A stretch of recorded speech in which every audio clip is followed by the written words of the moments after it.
একদিকে এসএসসি মামলা আর একদিকে প্রাইমারি। তো আসলেই একটা বিশাল বড় খেতে চলেছে রাজ্য সরকার। তো কী হবে ফিউচারে সেটা এখন দেখার বিষয়। এদিকে চাকরি প্রার্থীদের ভবিষ্যৎ, একদিকে রাজ্য সরকার। তো আপনারা অবশ্যই দেখতে পাচ্ছেন এখানে আপনাদের ফাইল নাম্বার রয়েছে, তারপর রেজিস্ট্রেশন ডেট রয়েছে। তো এই যে রিসেন্ট কিছুদিন আগে মামলা দায়ের করা হয়েছে হাইকোর্টে, এই যে এক্সপ্রেসের ভিত্তিতে নম্বর, তারপর অনেক অযোগ্য প্রার্থী পরীক্ষায় বসেছিলেন। তো অনেক ব্যাপার নিয়ে কিন্তু মামলা দায়ের করা হয়েছে কলকাতা হাইকোর্টে। তো বর্তমানে এখন 25 তারিখ, মানে আজকে কিন্তু মামলাটির শুনানি রয়েছে। তো এই কয়েকটা দিন কিন্তু প্রায় প্রতিদিন কিন্তু হিয়ারিং হচ্ছে। আপনারা অনেক শিখতে পাচ্ছেন 22 তারিখ এখানে রয়েছে, 22 তারিখ, 23 তারিখ, 24 তারিখ। তো আজকে কিন্তু হিয়ারিং ডেট রাখা হয়েছে। তো কী হবে আজকে এটা কিন্তু এখন দেখার বিষয়। পিটিশনার অ্যাডভোকেট, তারপর রেসপন্ডেন্ট রয়েছে স্টেট অফ ওয়েস্ট বেঙ্গল। তো এখানে সম্পূর্ণ ডিটেলস রয়েছে। তো হিস্ট্রি অফ কেস হিয়ারিং, তো অনারেবল জাস্টিস সৌগত ভট্টাচার্যের আন্ডারে কিন্তু হিয়ারিং হচ্ছে। তো এই যে মামলা দায়ের করা হয়েছে, তো পরীক্ষা বাতিল করা হবে নাকি পেনাল্টাই বাতিল করা হবে নাকি কোনো কিছুই হবে না, হাইকোর্ট কোনো রকম হস্তক্ষেপ করবে না এই মামলায়, কি হবে ফিউচারে সেটাই কিন্তু এখন দেখার বিষয়। তো আরেকদিকে প্রাইমারি, তো বোর্ডের অবস্থান ও বোর্ড প্রেসিডেন্টের বয়ান অনুযায়ী স্পষ্ট যে দুর্নীতি হয়েছে। সিলেকশনের ক্ষেত্রেও বিনিয়োগ হয়েছে। 32,000 চাকরি মামলায় কলকাতা হাইকোর্টে জানালেন আইনজীবী বিকাশ রঞ্জন ভট্টাচার্য। সোমবার মামলার শুনানিতে তিনি বলেন, এই দুর্নীতি ক্যান্সারের মতো, সঠিক সময় ধরা না পড়লে ধ্বংস হবে। এই ক্ষেত্রে সম্পূর্ণ অর্থনীতি ও সংস্কৃতির ক্ষতির আশঙ্কা রয়েছে। এদিন বিকাশ রঞ্জন বিচারপতিদের উদ্দেশ্যে বলেন, বোর্ডের পেপার বুকটা দেখুন। আমি কার্যকলাপ ও বোর্ডের সাবমিশনকে চ্যালেঞ্জ জানাচ্ছি।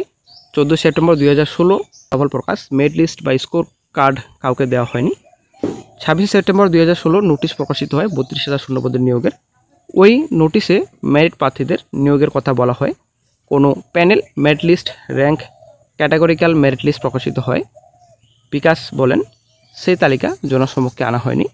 বৃহত্তর দুর্নীতি হয়েছে। এরপর বিচারপতি প্রশ্ন তোলেন, 2016 সালের নিয়োগ নিয়েও যদি প্রশ্ন থাকে সেই বিষয়টি উল্লেখ করা হয়েছে কোথায়? বিকাশ উত্তর বলেন, ইনস্টিটিউশনাল করাপশন।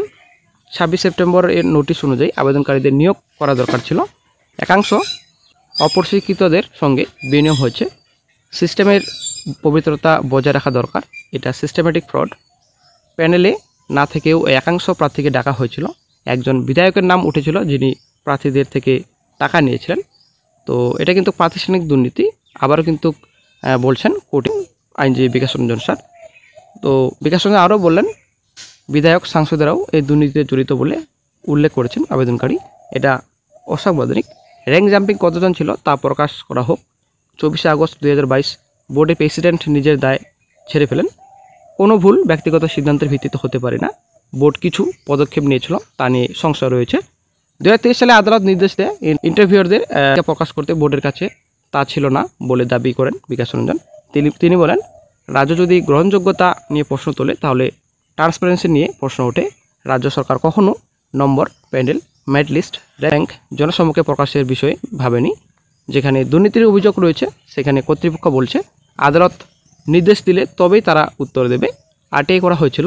নিয়োগের নোটিফিকেশনটা দেখুন, 26 সেপ্টেম্বর 2016 নোটিফিকেশন ইস্যু। ওই দিনেই রিল্যাক্সনস অ্যান্ড, তাহলে তো কেউ অ্যাপ্লাই করতে পারবে না নিয়ম অনুযায়ী।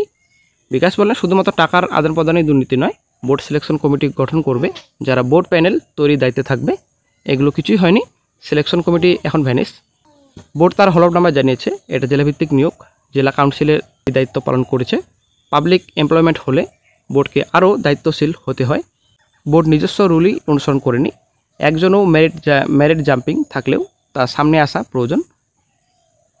দুর্নীতির কারণে সিবিআই তদন্ত হয়েছে, সিবিআই চার্জশিট ফাইল করেছে, উচ্চ কর্তৃপক্ষ কাস্টাডিতে রয়েছে। সুপ্রিম কোর্টের দুর্নীতি মানবাধিকার কেড়ে নেয়।